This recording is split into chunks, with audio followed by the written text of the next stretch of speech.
Director Eric Owen Moss, faculty and members of the board, visiting critics, parents, siblings and grandparents, undergraduates, graduates, graduate undergraduates, graduates, other graduates, my mother and my YouTube following. I'd like to thank you all for being here today.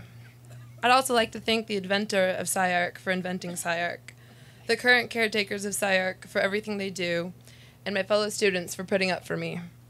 And most of all, I'd like to thank Jesus. I'd also like to thank Hernan and Florencia for bringing baby Maite into this world. I'd like to forgive Jeff Kipnis for skipping out my final review yesterday. And I'd like to mention Kat Pham, who demanded I mention her name in this speech. And I'd like to give honorary shout-out to Michael Gross, Pilson Hum, Donovan Ballantyne, Amanda Weber, and Nicholas Poulos. I'm so glad to have made this journey with you guys. I wouldn't have it any other way. Some might say we are here today because destiny brought us here. False. Destiny is for losers. It's just a stupid excuse to wait for things to happen instead of making them happen yourself. But I'm not here today to talk to you about destiny. I'm here to tell you a few little stories, ones that reflect my years here at SCI-Arc. And by doing so, I hope that my perceptions and time here also reflect those of the majority of the student body.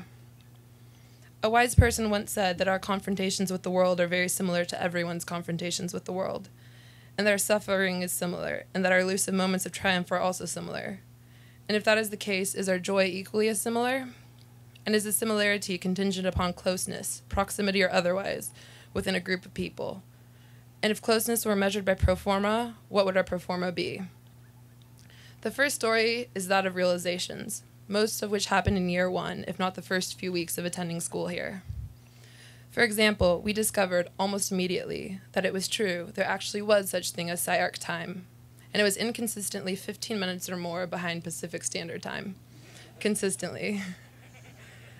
And it was also in year one that I penned a poem for Jeff Kipnis entitled, "'Twas the Night Before Kipnis," and the first few lines read as follows. "'Twas the night before Kipnis, when all through the school, every student was working, the lame and the cool. The boards were pinned up in the main space with care, with the hopes that St. Geoffrey would never be there." The poem, in its entirety, is available upon request. The second story is the one where we pretend that this means the world to us. Year two, I remember one specific time when some classmates and I were eating lunch at a picnic table, and I noticed a lone Todd Gannon eating a variation of what we know as a tuna fish sandwich at the picnic table next to us. I asked him to join us and give us advice. "What type of advice?" he asked. It didn't matter. Life advice, I suppose. He told us that clicks are valuable. Our interpretation of that was to declare war on Testa's X-Lab, which regrettably never happened, but in hindsight, they do have 6 robots and Devin Weiser on their side.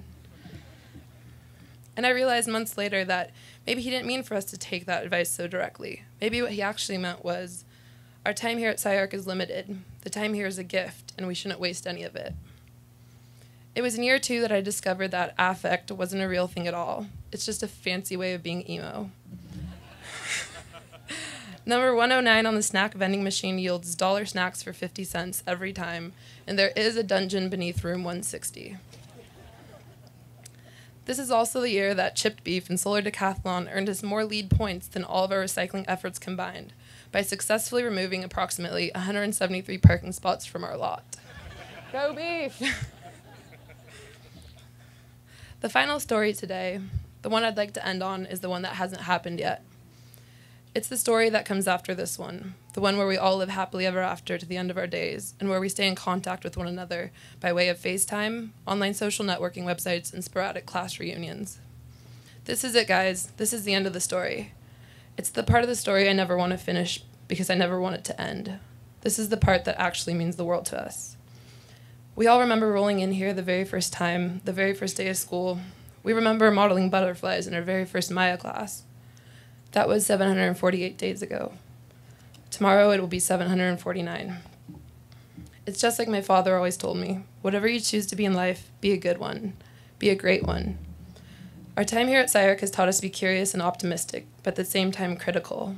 We've learned to do things that are unusual, and we've learned that taking risks is a way of living our lives, not just in terms of architecture.